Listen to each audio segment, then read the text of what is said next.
our two speakers this afternoon.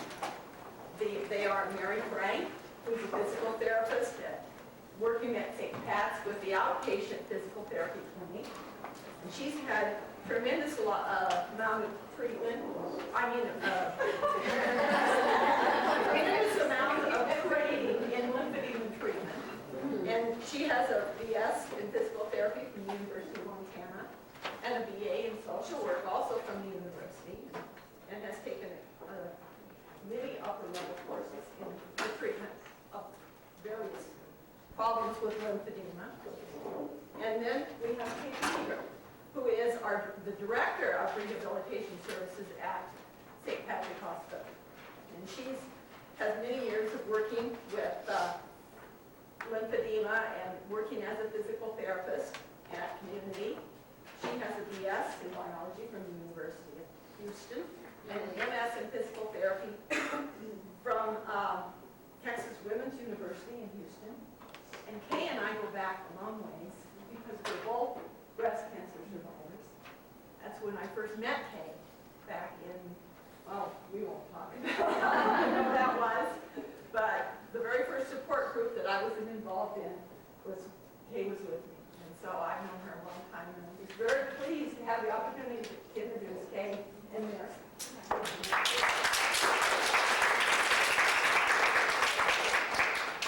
Okay, well, I'm going to start today, and the first thing that we wanted to do is go over our objectives for this next hour or so.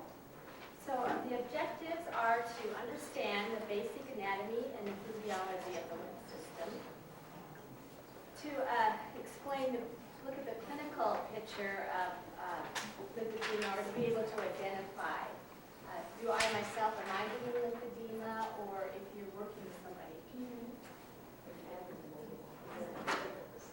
Better, is it on at all? No, I just push that little button. Okay, better? Yes. Okay. Did you guys get that first bit? Everybody? Okay. So, or if you're working with somebody that you can identify some initial warning signs of lymphedema. We also want to look at treatment options for people who do have lymphedema. We want to be able to identify sensible guidelines or precautions to keep lymphedema under control during real life.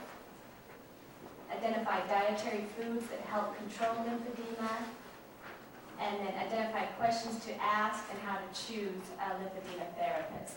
Those last three that I just listed, Kay is going to talk about those. So I'm going to start here with the anatomy and the physiology of lymphedema, or what is lymphedema.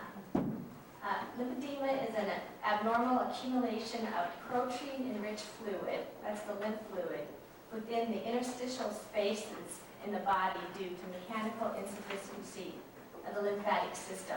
Well, what does that mean? That's your kind of common, when you look it up in lymphedema, you get these terms. If you think about your lymph system, what happens is that there becomes an overload in the system in which the volume of the tissue exceeds your transport capabilities. So the impairment becomes so great that this abnormal fluid builds up in the tissue, in the arm, for example, for someone who's had breast cancer, and lymph node or axillary dissection, radiation, that sort of thing. So there's been some sort of damage to our lymph system that typically happens, and over time, sometimes for women, it doesn't happen 5 or 10 years after they've had a mastectomy or a lump removed, that they develop lymphedema. So I'm just going to go ahead and turn on this overhead here. I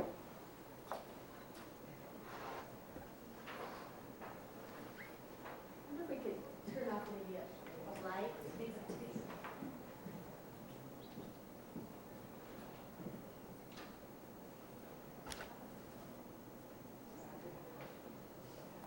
Is that better? Can you see that better? Okay. So lymphedema can be classified as primary or secondary and acute or chronic lymphedema. Primary lymphedema is more a congenital problem. There's some sort of absence or abnormality of the lymph tissue. Secondary lymphedema occurs as a result of obstruction or interruption of the lymph system due to infection, malignancy, or surgical or radiation treatment. Acute lymphedema is usually transient and self-limiting and lasts for less than 3 to 6 months. Chronic lymphedema is present for at least 3 months, and you start to see noticeable skin changes. So that's that first table up there when you look at the difference between primary and secondary lymphedema. The second table there is lymphedema, which is going into the chronic or secondary lymphedema, and there's 3 stages. The first stage is that mild lymphedema, stage 1, and this often you see pitting edema, and when we talk about pitting, that's when you can push your finger into an area that's swollen, take your finger out, and there's a pit there that remains. So that's pitting edema. Stage 2 is moderate in severity, and with this you start to see progressive hardening of the extremity. The edema does not decrease as easily as it did with stage 1. A lot of times when I'm working with women, you see a combination of both stage 1 and stage 2 in the arm, where part of the arm is more stage 1, where you still have some pitting edema, but you're starting to also see more hardening of the tissue and some more skin changes. Stage 3 is severe. A lot of times the area has become very hardened over time, and the arm becomes very swollen, very large. With all of these, if you have any one of these stages, it's better to seek treatment earlier with the beginning stages rather than wait over time to seek treatment later on. Just like anything else, it's a lot easier to work with when it's not progressed as far.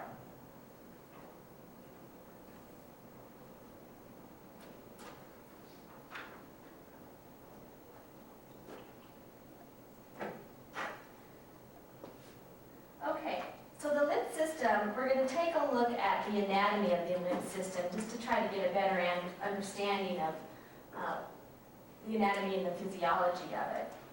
Thanks for reading my mic first.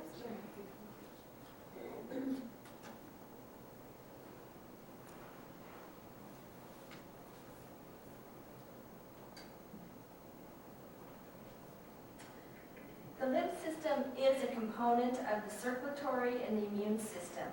It consists of a network of lymphatic vessels, lymphatic organs, and tissues. So the lymph nodes are located in the axilla, or the armpit. There's lots of lymph nodes here. So for women who've had axillary node dissection, a lot of those lymph nodes have been removed. There's also a lot of lymph nodes along the clavicle and the side of the head, here in the neck. The inguinal region, which is here. You think about your underwear line as being your inguinal region, up through the sides of the trunk, up into the breast and into the chest wall. And this becomes important. Can you hear me if I step away from the microphone? Okay. This becomes important when we start looking at how do we treat somebody with lymphedema. If you can visualize where the lymph nodes are, and if you think about somebody who doesn't have lymph nodes working, let's say they had a right mastectomy, they don't have lymph nodes working in their right arm, then we want to visualize, well, what can we call on to help move this swelling out of this right arm? Where can we take this swelling? Where can we go? So jumping a little bit ahead, if the right armpit and the right arm is swollen and these nodes have been removed, then we're going to want to start working on the left armpit and down into the right inguinal region. Those would be the closest direct routes, and up here in the neck and the shoulder to call on those lymph systems to do their job to help remove the fluid from the arm that is swollen. Okay, the function of the lymph system is a preservation of fluid balance. Together with the circulatory system, it helps maintain an equilibrium between tissue fluid filtration and reabsorption. So it is a filtering process, part of what it does, or removes waste product, cancer cells, bacteria, etc. The components of the lymph system, you start with these lymph capillaries, which is out in the tissue. You think about the venous system where you have your veins and your arteries. The lymph system follows along with that system, and its job is to reabsorb those larger molecules that our capillaries from our arterial system does not absorb. So they're out there working in the interstitial spaces in the tissue to reabsorb larger molecules and bring them back to be reabsorbed later in the trunk and the circulatory system. So the initial lymphatics, they don't have a smooth muscle. So initially, with the smooth muscle, with our other system, we get a contraction, but here we don't. So it just allows it to really open up wide to pick up any large cells that are left out there. They move these into collecting vessels, which are highly contractile. And if you look, I've seen films of the lymph system working, and it's a pumping system. It's very slow. I teach the people that I work with, if you think of the song, sunrise, sunset, it goes with the lymph system. So it pumps and then it releases. The valves on the lymph system, they only go one direction. They're going up the arm, back towards the heart.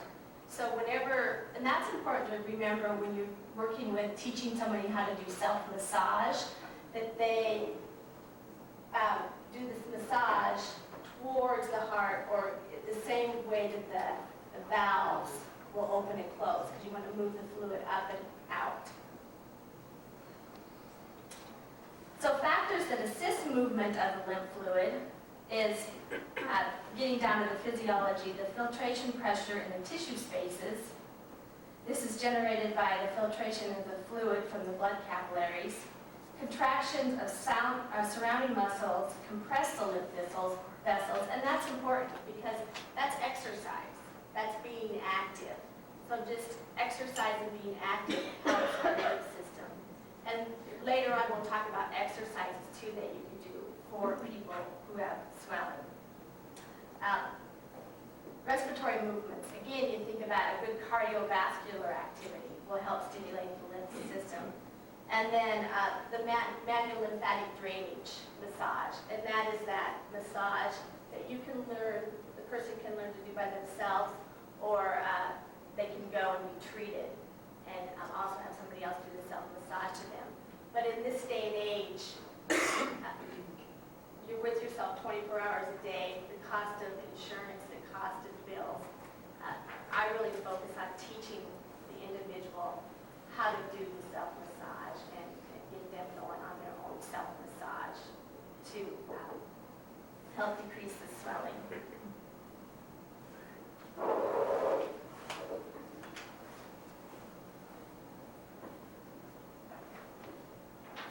Okay.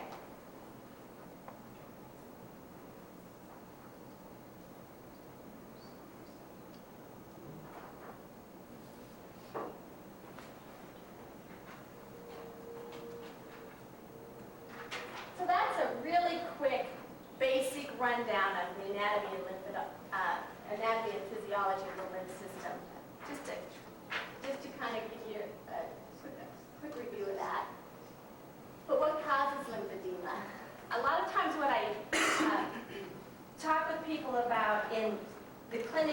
work with them, is the main thing that I really want people to remember is that infection is often what will cause an increased swelling in an arm that already is compromised.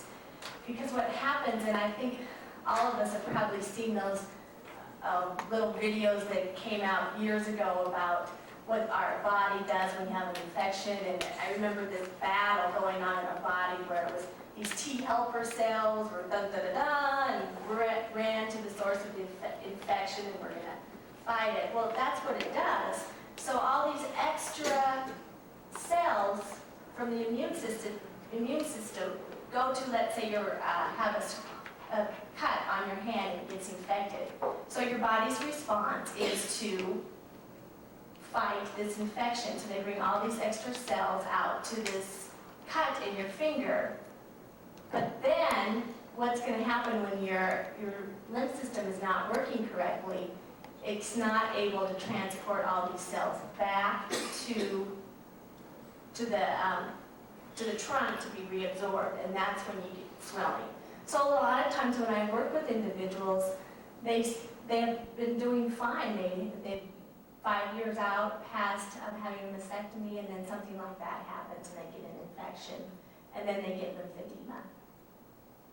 So that's number E on that list. And the reason why I talked about that first is because that's where I see a lot of cases of lymphedema coming into the clinic. Genetic factors. Some people's lymph systems are just not as, I don't know if good's the right word, but they're just not as extensive as others. So somebody who may have had a mastectomy with a lymph node resection in the armpit may have not had a great lymph system working for them in the first place, and so they may be more prone to develop lymphedema. And that goes back to that primary and secondary lymphedema. Primary lymphedema is for somebody that just genetically does not have a great working lymph system. So surgery, radiation therapy, people who have the radiation treatments, that can cause more scarring to the already compromised area. Pregnancy, lack of full range of motion of the affected extremity. And that's a really good one to think about. Anybody who has had a mastectomy or is dealing with breast cancer, it's very important to get your range of motion back in that arm as quickly as possible. And that's another thing that you can work with a physical therapist if you are having problems with that. And breaking up, a lot of times you get a lot of adhesions in the arm, to get in there and break up those adhesions so you can get that motion back. Being overweight and a sedentary lifestyle. So what to look for? Symptoms of lymphedema. Early symptoms may include tightness, swelling, or thickening anywhere in the extremity. A lot of times people just say it. It's just kind of started feeling heavy at certain times. I see some people shaking their heads going, yeah, that's kind of what happened to me. And then it usually goes from there and gets worse. A burning or tingling sensation, radiating down the extremity. Initially, the swelling may fluctuate. It was like, oh, well, you know, it would be a little swollen at night when I went to bed. When I woke up the next morning, it wasn't so bad. But then it continues to progress over time. And that's going back to that first table that we looked at, or the second of the stages. You know, stage 1 and then progressing on. The complaints of achiness or heaviness of the extremity and the inability to wear rings, jewelry, or clothing. So I can't get my ring on. It's just tight, or boy, my watch is really cutting into me.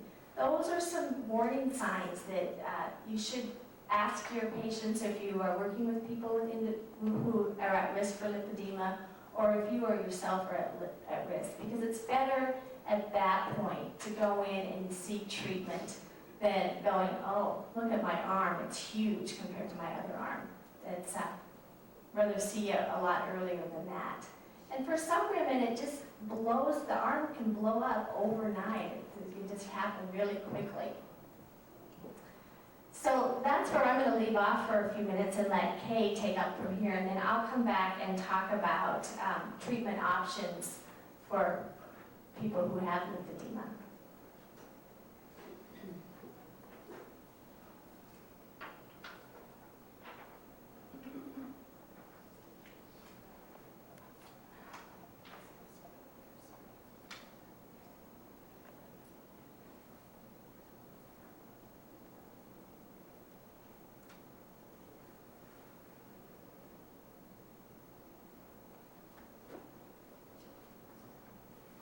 I'm going to start talking about lymphedema from the perspective of a patient who has lymphedema. I was diagnosed in 1992 with breast cancer, and I had a 1.2 centimeter node and elected to go through a mastectomy for that. I had 18 lymph nodes removed at that time. And I was doing great. I'm a physical therapist by training, and I did my stretches right away, and I asked my physician, what should the precautions be? I kind of knew some about breast cancer and physical therapy, but I wanted to see what he said about moving my arm, and he said, well, I didn't do anything to your shoulder. And so I thought, okay, well, naughty, naughty. It's not what we should be telling our patients, that I don't do anything to your shoulder. So that's kind of my comment. Physicians don't tell. Physicians don't tell us what we need to do. There are a lot of physicians who don't share with us what are precautions that we need to do. That even lymphedema is a side effect of breast cancer. I don't know how many breast cancer survivors are in here, but my experience is that the physician does the surgery, and then that's about it. And then you are left on your own. And there's a lot of information out there. We see the surgeon, we see the oncologist, some of us see a radiation oncologist. There are lots of factors in our lives. So physicians, if there's anything that we can do as a group, I think that we need to go back to physicians and say it's very important to tell patients give patients the whole gamut of what can happen with breast cancer, and that lymphedema is one of those areas that we need to be aware of. Patients don't ask the questions. Sometimes we don't know the questions to even ask. We haven't had involvement with another breast cancer patient maybe at that time, and we're so new in our process of being diagnosed as a breast cancer patient that we don't even know the questions to begin asking. So attending seminars like this or talking to other women is a wonderful avenue. Being a physical therapist, I think physical therapy departments are wonderful. I think that that's where women can get education. I think it's the best source that we can share with you what are the causes, what are the symptoms, and what are the treatment for lymphedema. Sometimes physicians don't know that. They don't know what the best source of treatment is for lymphedema. They have never attended a lymphedema workshop or training course. So again, I think talking with physicians and saying, you know, I would like to go in to a physical therapy department and have some education on lymphedema, I think is valuable. And I would hope that your physicians or our physicians would support that. I'm going to start talking a little bit about sensible guidelines. And Mary touched on infection is probably one of the major instigators for lymphedema. You may hear a variety of do's and don'ts about lymphedema, probably based on research, beliefs, maybe philosophies of the physicians or the therapists that you work with. You may hear a lot of absolutes. Never do this and never do that. Well, I have a different philosophy. Being a person with lymphedema, my lymphedema came about a month after I had my breast surgery. And I believe that life is to live. And while thinking about the precautions, I will tell you that I am not always compliant with this list, okay? And it's just not that I don't think that the list is important, but my life is important and I want to live my life how I want to live my life. So I don't always comply with these. So I think that that's important to realize. The first one I put up there is summer heat. And I think many people find that their affected limb tends to swell more during the summer. And that's primarily because of the heat. What we can do is to try to stay cool. If you have an air conditioning facility, great, especially if you're working. Limit the time you spend outside in the hotter part of the day. Don't go out and mow the grass and do the edging at noon or 1 o'clock. Take a cool shower. They say that cool water or lukewarm water is actually better than cold water. So pay attention to that.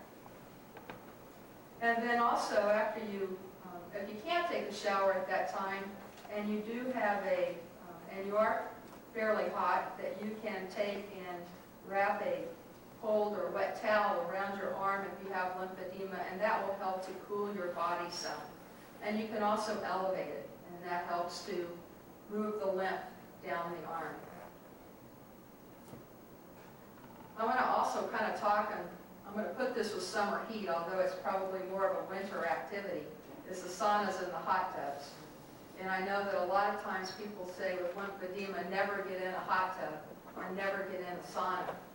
Well, my experience has been that hot tubs are a place where you gather with your husband or significant other or your friends, and it's usually one of the most relaxing times we have in life. Or it's usually a time when you can have a very intimate conversation with whoever you're in the hot tub with. It's just kind of one of those times where it's quiet, or we can be alone. So I'm not going to say to my patients, never get in a hot tub, because I think, again, that's part of a quality of life issue that we need to make the decision for ourselves.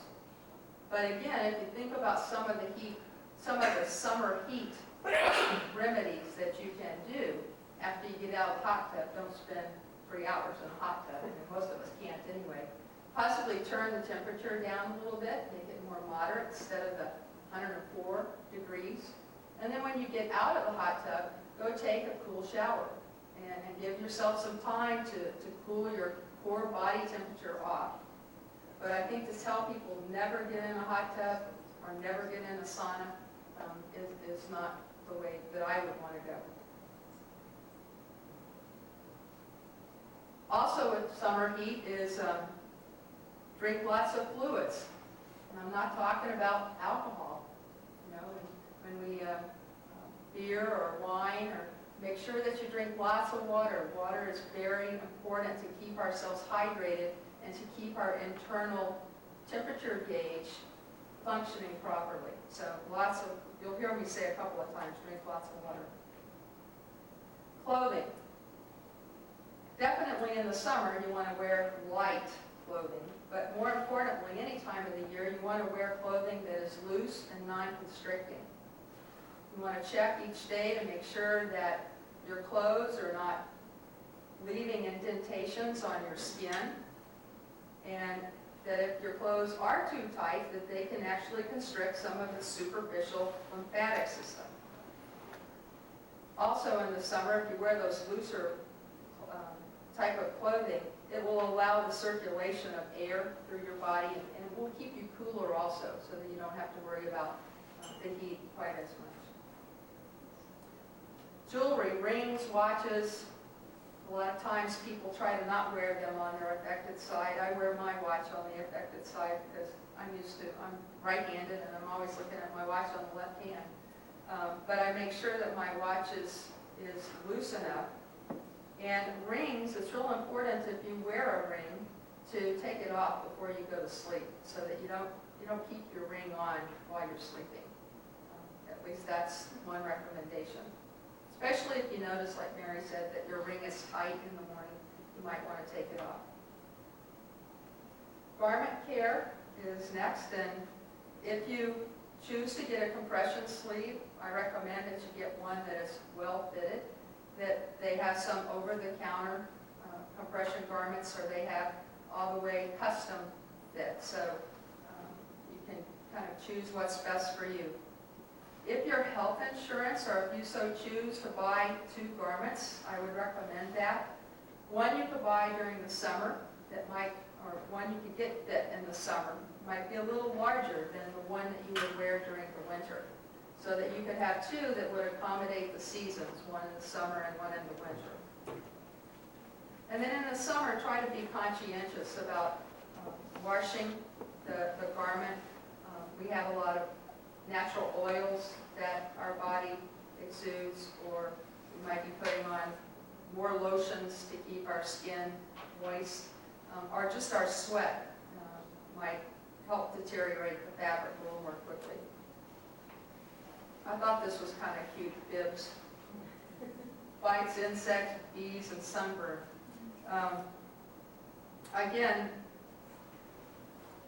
bites, stings, sunburns, cuts, scrapes, heat rashes all kind of fall into this category.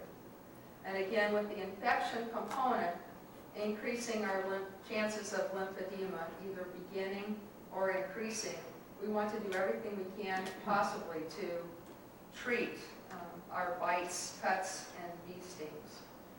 Insect repellent's a good idea, but I would recommend choosing a natural repellent, maybe that has citronella in it. You want to avoid using an insect repellent and then putting your compression garment over it. Might help to, it might cause a skin reaction, and then could also damage the fabric. You know, the inevitable will occur. We will have bee stings and we will have insect bites. And what you can do is be prepared to treat them. You can have a Benadryl or a hydrocortisone cream available, and that will help to lessen that histamine effect that occurs. I was reading one article, and they talked about a woman who treated a bee sting applying a paste of meat tenderizer in water. Have you ever heard of that? I hadn't. That was my first. I thought, oh, that should be. I had not heard of that, so I'm glad. Does it work? You can't have to roll any boil it to a nice golden brown. Right.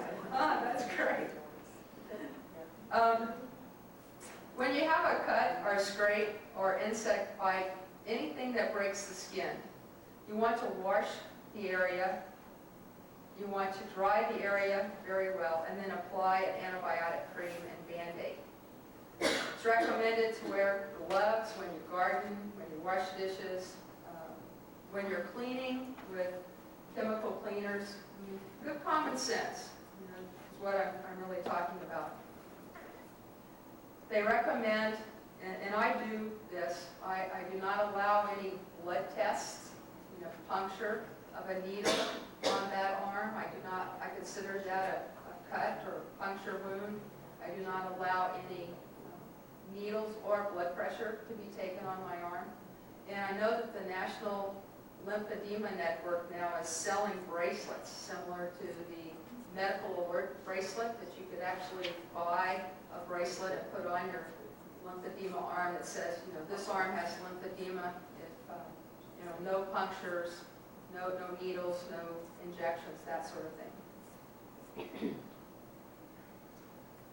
Heard of shaving with a blade, it's better to shave with an electric razor than it is to a blade. The blade actually can cause more openings in the skin. It can actually be a little rough on the skin.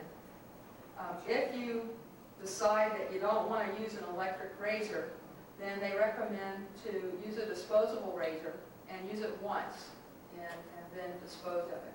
So that is an option. When you go camping or hiking, backpacking, it's always important to have a first aid kit. What does that first aid kit need to contain? Some alcohol wipes. You need to have the antibiotic cream that you're going to put on if you get a cut or a scrape. And you're going to have some bandages, some clean bandages that you can put over the area. We also have heard about backpacks or heavy loads. Don't carry a heavy load on that arm. Well, I can't abide by that. I like to work outside. I'll carry a 60-pound bag of concrete. You know, that's just something I like to do. But one thing that, especially with the backpacks, or, you know, I recommend for anyone, whether you have lymphedema or not, always use the backpack on both shoulders. If you can take frequent rest with the backpack, if your backpack's heavy, if you're backpacking in the backcountry and you're carrying 40 pounds, take a frequent rest. Lean up against a tree. Wear the waist strap around the backpack so that your pelvis is actually helping you to take some of the load off of your arms and your shoulders. Or find a rock outcropping and support your backpack on the rock outcropping. Hiking is probably the number one thing that makes my arms swell. It can be winter or it can be summer. Either one of those makes my arms swell. And I can actually feel the tightness in my arm. And it's from walking and my arms being in a dependent position, meaning down by my side.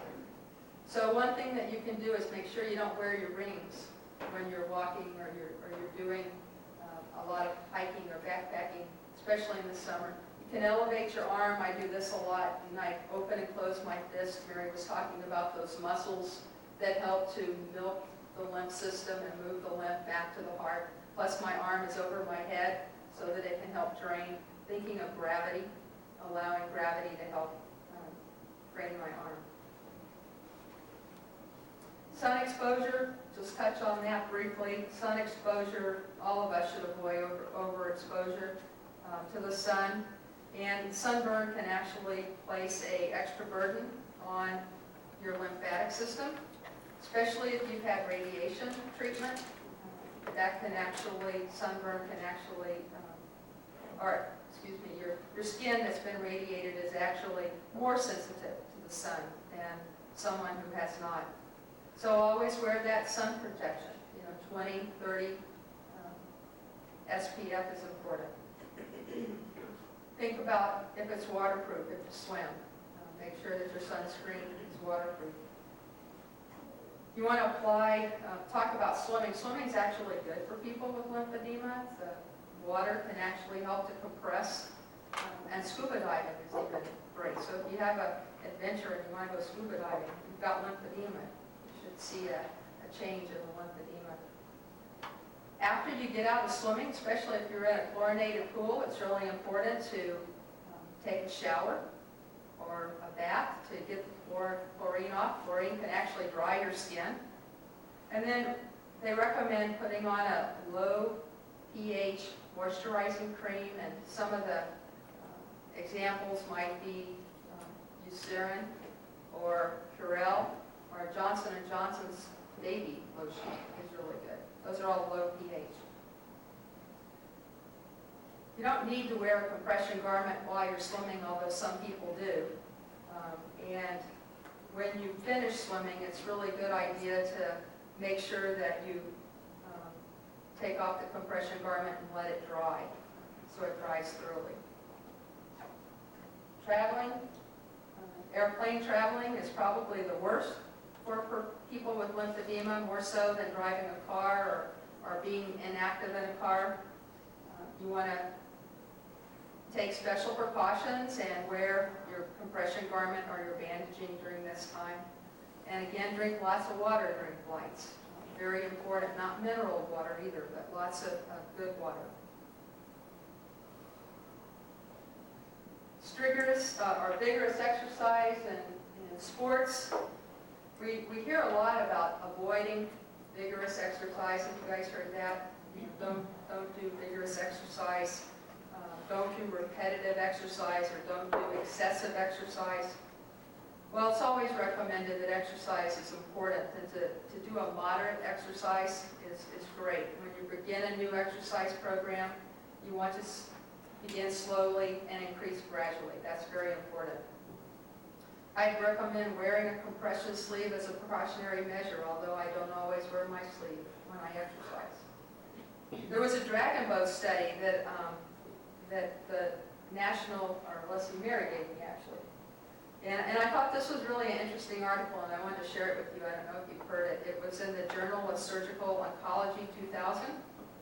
And it was actually a study that was challenging the current philosophy of women with mastectomies and lymph node removal should avoid the vigorous, repetitive, and strenuous upper body exercise.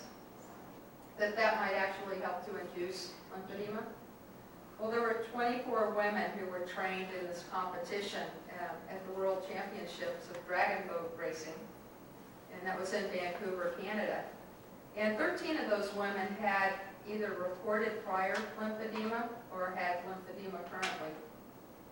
And I didn't know what dragon boat racing was.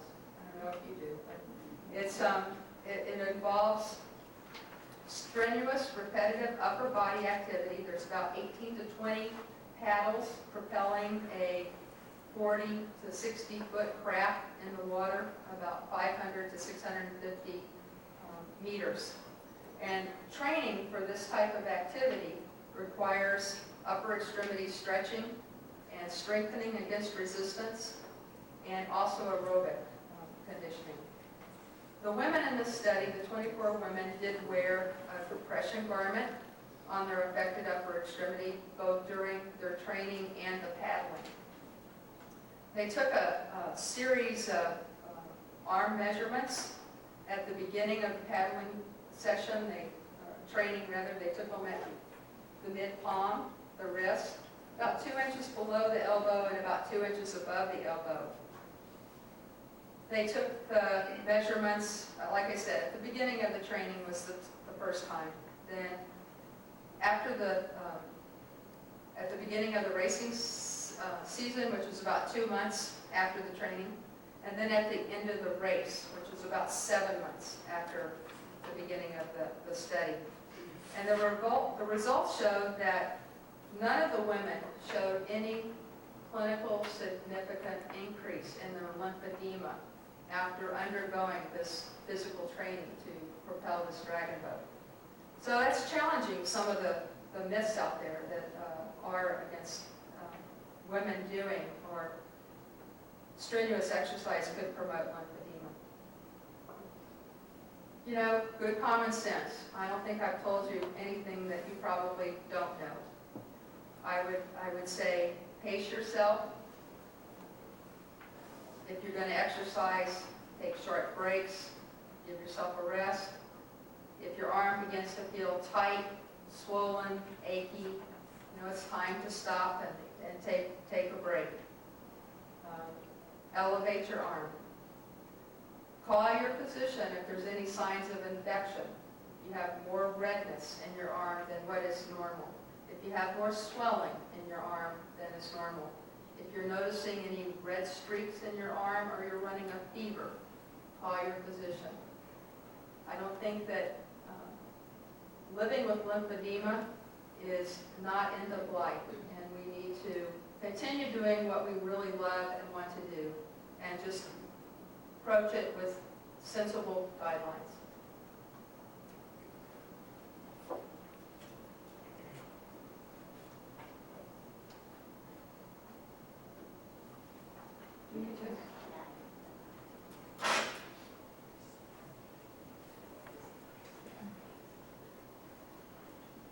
Okay, so treatment choices. If you do have lymphedema, or if you're sending someone to see a physical therapist about lymphedema, what's going to happen once you get to that physical therapy clinic?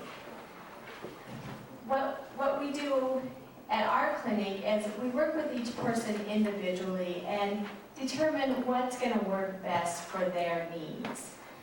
The recommended course for somebody who has lymphedema is bandaging the arm,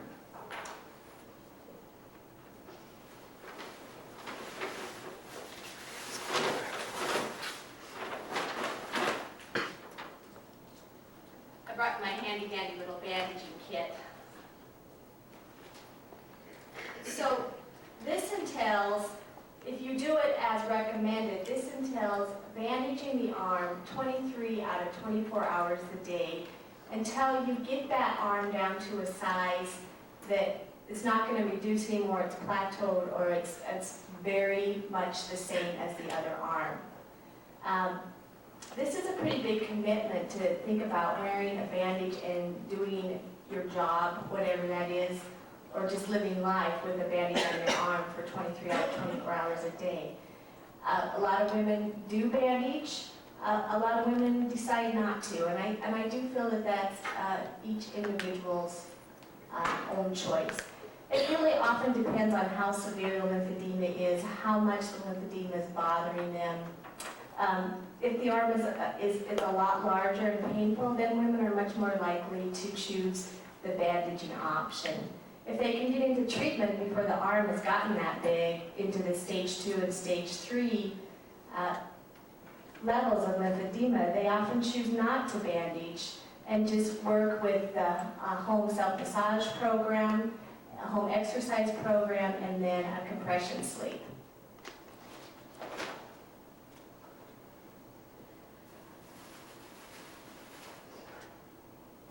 This is an over-the-counter compression sleeve. These are certainly a lot cheaper. If we can get somebody fitted in an over-the-counter compression sleeve, I try to do that.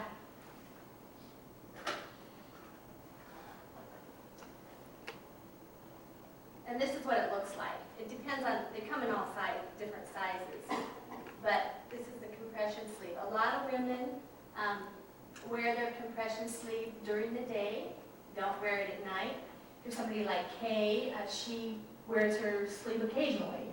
Maybe more with exercise, more with that kind of thing, when she knows that it is something that bothers her arm more. Yes. Where do you get those at?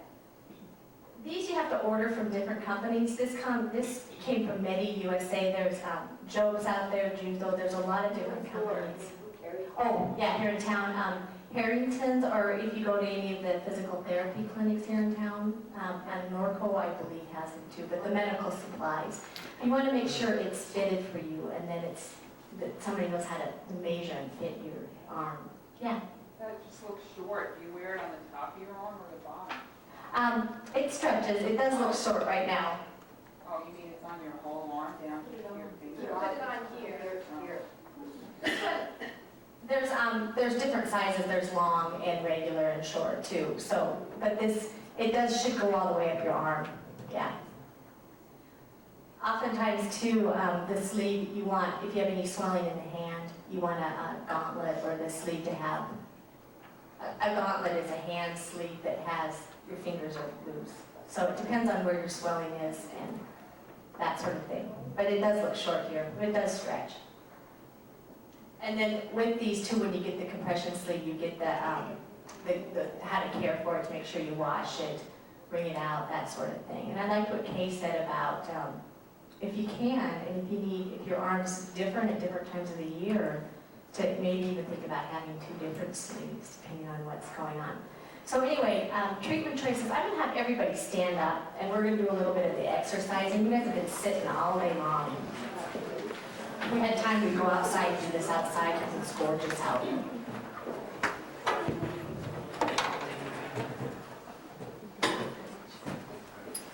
I'm going to try to do this without the microphone so I can do it out here.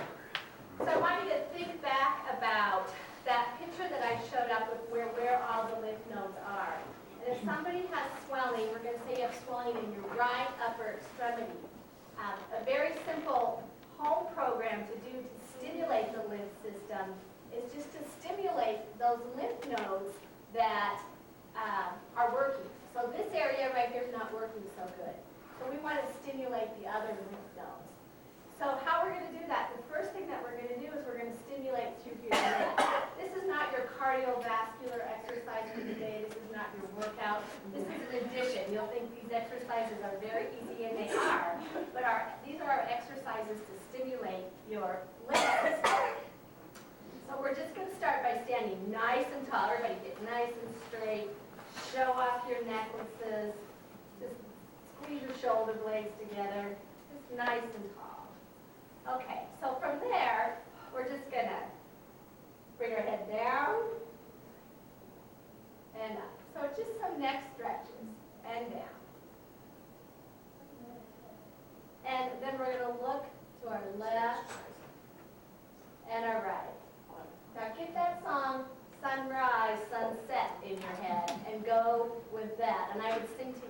Ricky would ask me not to. Oh, we got a voice back there, good, somebody can sing. So it's a slow movement. So sunrise, oh, I'm singing. And then you're just going to tilt your ears. But don't bring just keep your shoulders relaxed, ears to the shoulder, but don't hunch your shoulder. Get a nice shoulder. So this is just stimulating the lymph nodes through your neck. And it's kind of saying, okay guys, wake up. We're going to be moving lymph fluid your way. The next thing we're going to do is we're just going to take some nice deep breaths, deep into the belly, deep diaphragm. So we breathe deep, really get the belly filled up. So again, we're stimulating the lymph nodes through our trunk.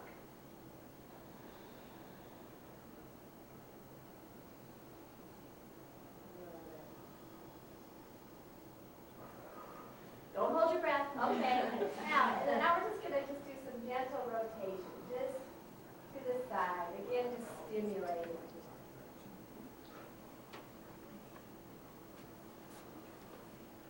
And again, as we talked about, I kind of touched on this earlier, the two direct routes, if we had swelling of the right upper extremity, the right side's not working so good, so we're going to call on our left side and our right leg, okay?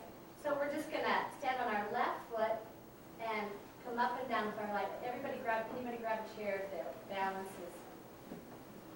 So we're just going to stimulate here in this groin. Remember where we showed how all those lymph nodes were in that groin? Direct route down. So we've kind of stimulated in here. And then we're just going to take our leg back. So again, if you think about where that underwear line is, right through there. And then out to the side. Okay? And you do that more often. We're just doing a little bit of these. Then we're going to move to our left hand. We have swelling in the right, we're moving to our left hand. So we're just going to stimulate this side first. So we're just lifting and kind of stretching, slow. And then last but not least, we finally get to the right side that is the swelling. So we've stimulated everything else. And then we're going to work the right side by side. Excuse me, my left side is there. Okay. Yeah, you can. Good. And then what Kay mentioned, you can just lift up and I have a whole series of these exercises. That just kind of touches on it. The order that you do it is very important. So you're going to move your elbow, that sort of thing. And then I have a whole flow of series that any therapist would give you that order. So if you're running out of time, when you're doing your exercises, only do 3 to 5 of everything rather than, oh, I'm not going to do my neck or my leg because I don't have time. But the order is very important that you touch on all those areas to stimulate the lymph system. So if you have a compression sleeve or if you're bandaging, they recommend that you do that with the bandages or the compression sleeve on so that you help keep the swelling out of there. Okay, everybody can sit. Thanks for participating. It's more than you think. You have to, you do have swelling in the physical body, not over.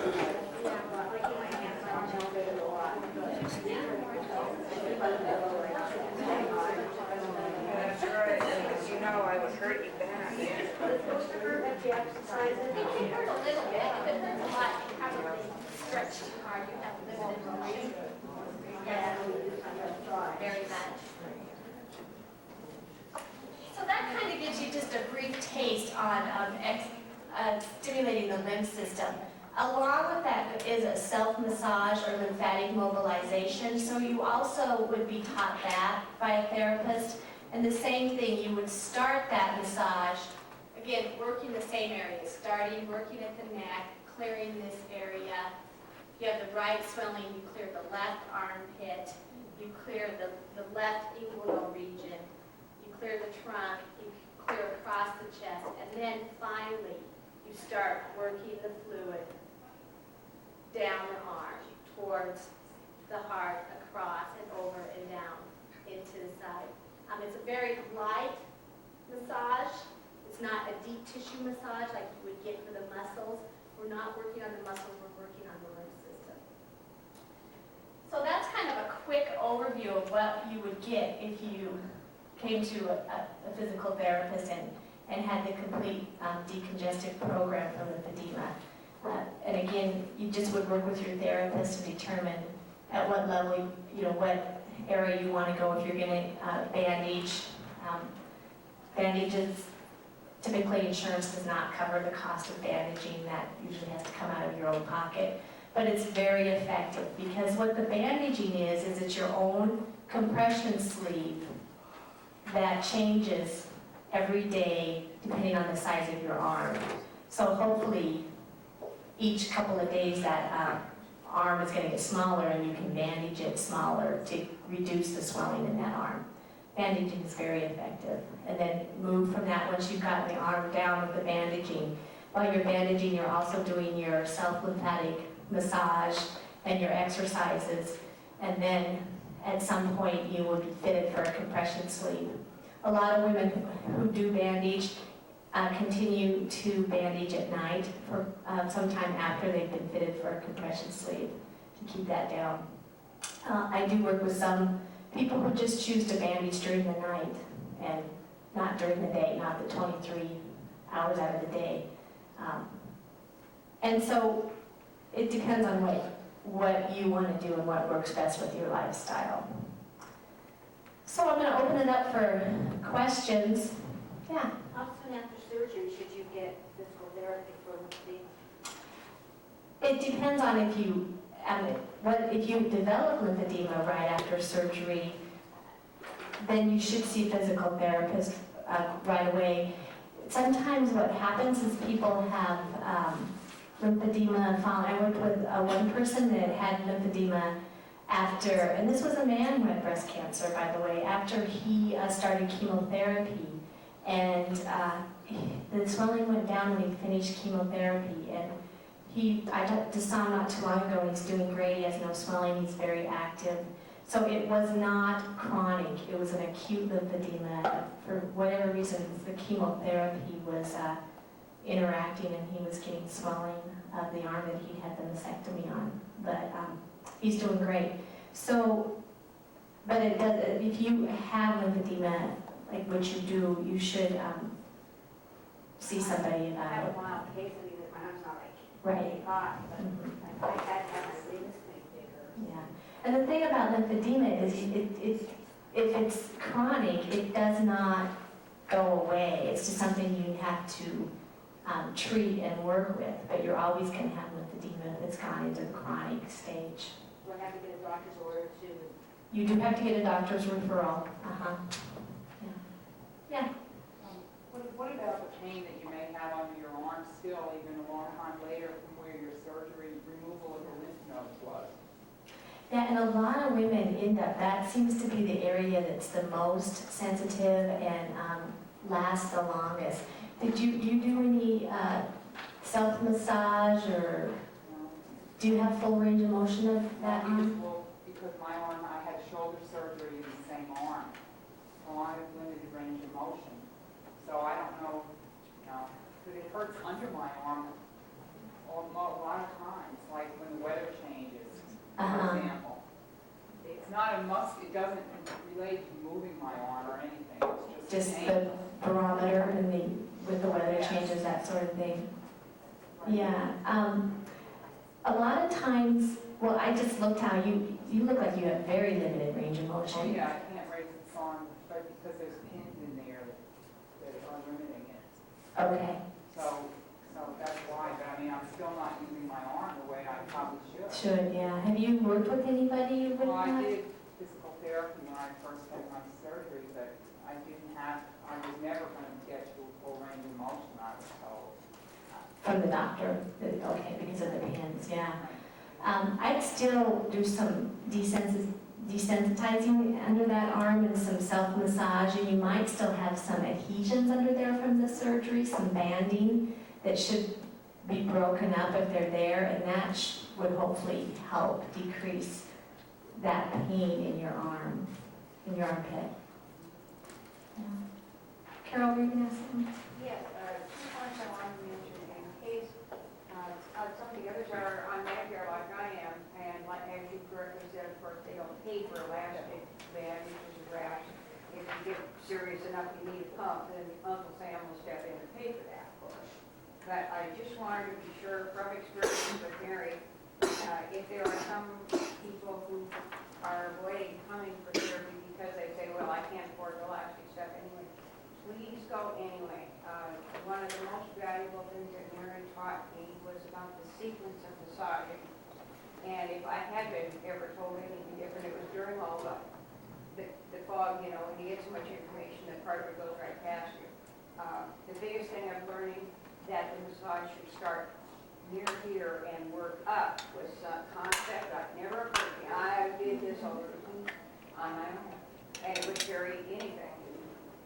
Possibly, I mean, it might have been something that didn't get worse, but within 10 days of doing it the way you told me, you measured and found there was already some reaction. So I wanted to be sure people didn't get intimidated by not.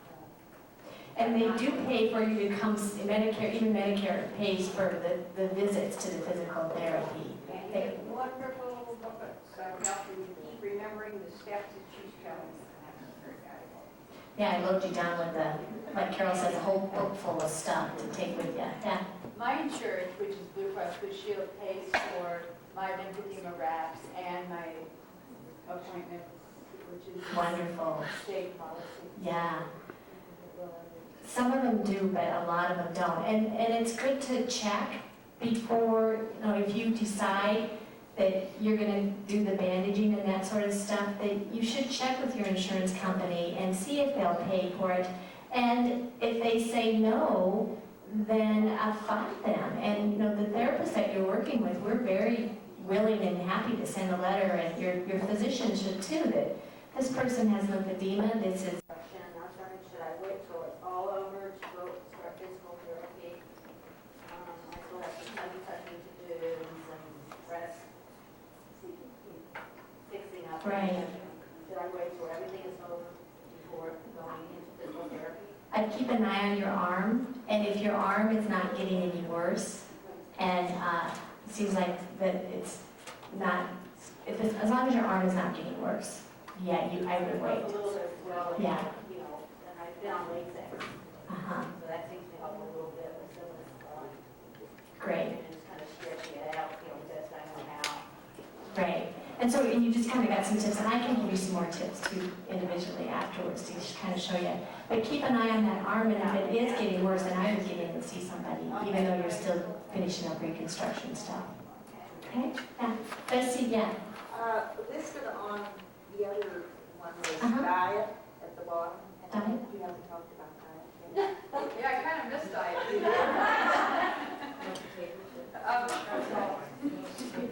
The diet that's recommended There they go. is the same that we hear from the American Cancer Society and also from the American Heart Association. Low sodium, low fat, high fiber. And recommended potato chips are really salty, or salty pretzels, or salty Tostitos or whatever, to try to do the raw vegetables and that to substitute. So that's the big thing with diet. It was the same type of diet that we've heard for the past few years. Low sodium, low fat, and high fiber. No caffeine, or decreased caffeine. I drink half and half, and then kind of half caffeinated, half non-caffeinated. And pop, soda pop. You know, they actually recommend not doing soda pop or mineral water. The other thing I just wanted to touch on too, a couple of things, was choosing your therapist to work with. And there are many people who get out of school in terms of nurses who have some experience in lymphatics, occupational therapists, physical therapists, massage therapists. The National Lymphedema Network recommends that you ask questions to find out that whoever you're going to be working with, what type of background that they have. And there are some lymphedema programs that complement or further our education in lymphedema besides what we get in basic training. And those programs, there are a variety of them. Probably 1/3 of the training has to do with the anatomy and the physiology of the lymphatic system, and the other 2/3 has to be it's a significant hands-on training that comes along with that. So I've got a handout, or I'm sorry, I don't have a handout, but I've got a list of questions that when you are looking at trying to find a facility in Missoula or wherever you live that has a person, a therapist who could work with you, these might be some of the questions that you would want to ask. Do they offer the decongestive therapy that Mary was talking about? I have my glasses, I'm over 50. Let's see, is manual therapy followed by continuous compression? Do you measure for a garment? Can you do that at that facility? Will I receive information with appropriate exercises, skincare, nutrition, maybe even talk about holistic or complementary therapies? Will I be self-taught massage? Those types of things. If anybody would like a list of that, of these questions, I'd be more than happy to give them to you.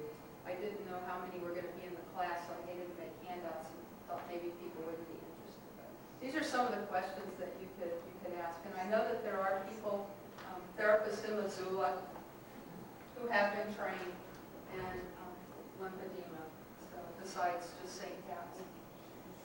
Can you read your objectives too? Read the course objectives again?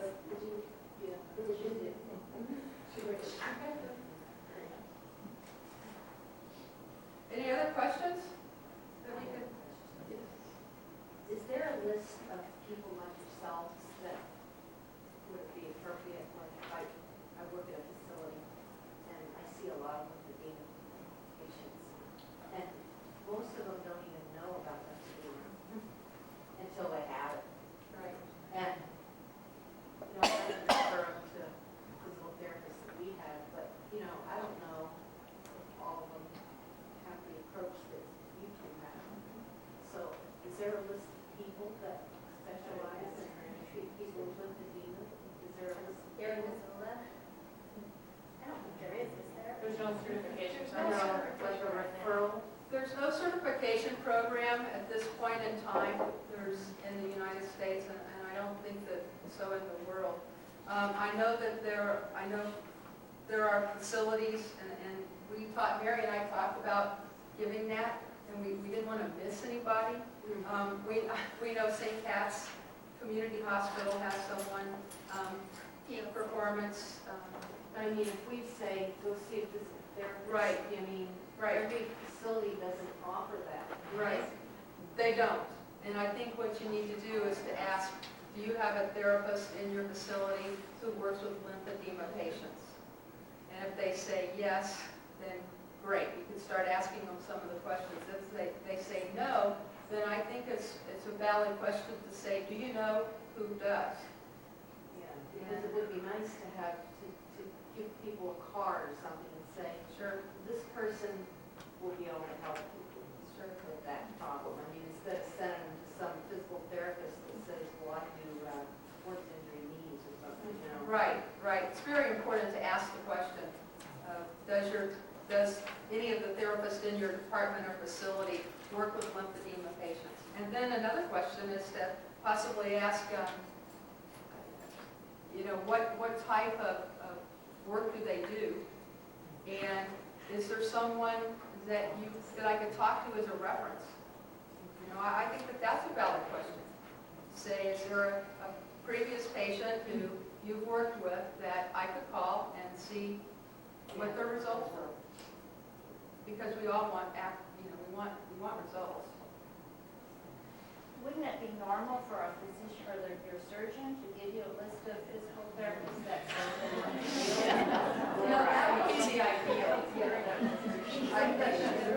physicians that I work for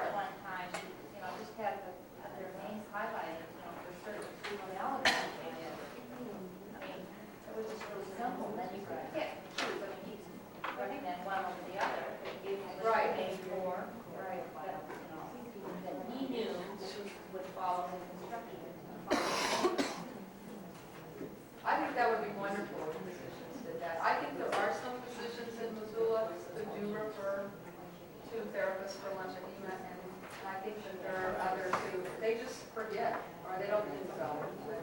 That would be a real simple thing. Any other questions? I know when I'm sitting in the car, I'm just like sitting in the car, riding the car, arms are kind of like, Is it nice? Still real heavy? yeah, should I keep a pillow in the car, put my arm on? I think that would be great. There are some cars that have those armrests. Okay, then I think I a can share pillow. with my husband. You know, there's like one, one arm. Right. A pillow would be great. Is it your left arm? Yeah. If you're riding, maybe put your arm up on the back of the seat if it's a I try to do a it. bench type of seat. Eventually, Oh, the captain. Or- yeah, but see, it's really kind of uncomfortable because I'm kind of like, when you look at me, the arm hurts me like a little bit. It's usually when I'm tired, and if I'm going, I try to hang over one side. And at night, I keep my arm, I try to keep my arm up on the pillow. Sleep on your back. I try, but then I end up sleeping, I lay on this arm, my left arm is right on the knees, we want like for the knees. But I'm laying on it, causing more problem. I mean, so just kind of stretch, Like, just kind of be aware, try to arm up. Yeah, I think. Any comment? I think we're finished. Okay, let's give it. Any other questions? Thank you very much.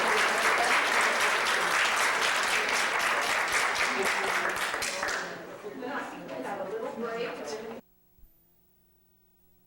I feel like an old hobo on the sad, lonesome and blue. I was fair as a summer day. Now the summer days are through. You pass through places, and places pass through you. To carry on with you on the soles of your traveling shoes.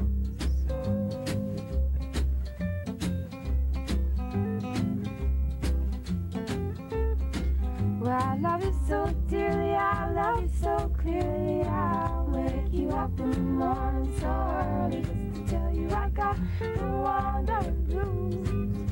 I got the wandering blues, and I'm gonna quit these rambling ways one of these days soon.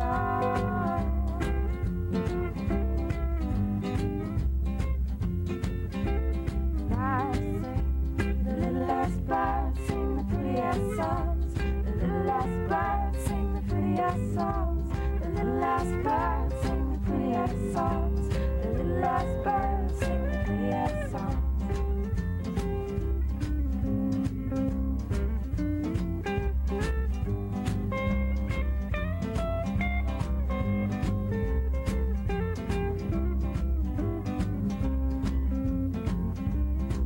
Worst times like these, I feel so small and wild, like the rambling footsteps of a wandering child. And I'm lonesome, the lonesome whippoorwill, singing these blues with a warble and a trill. But I'm not too blue to fly. No, I'm not too blue to fly. 'Cause the little last bird sing the prettiest songs. The little last bird sing the prettiest songs. The little last bird sing the prettiest songs. The little last bird sing the prettiest songs.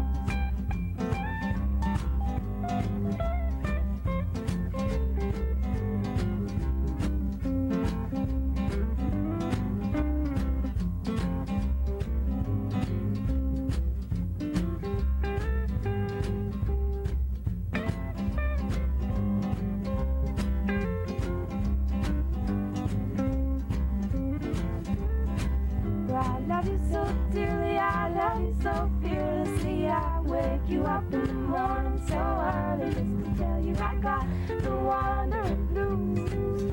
I got the wandering blues. I don't want to leave you, I love you through and through. Well, I left my baby on a pretty blue train, and I sang my songs to the cold and the rain. And I have the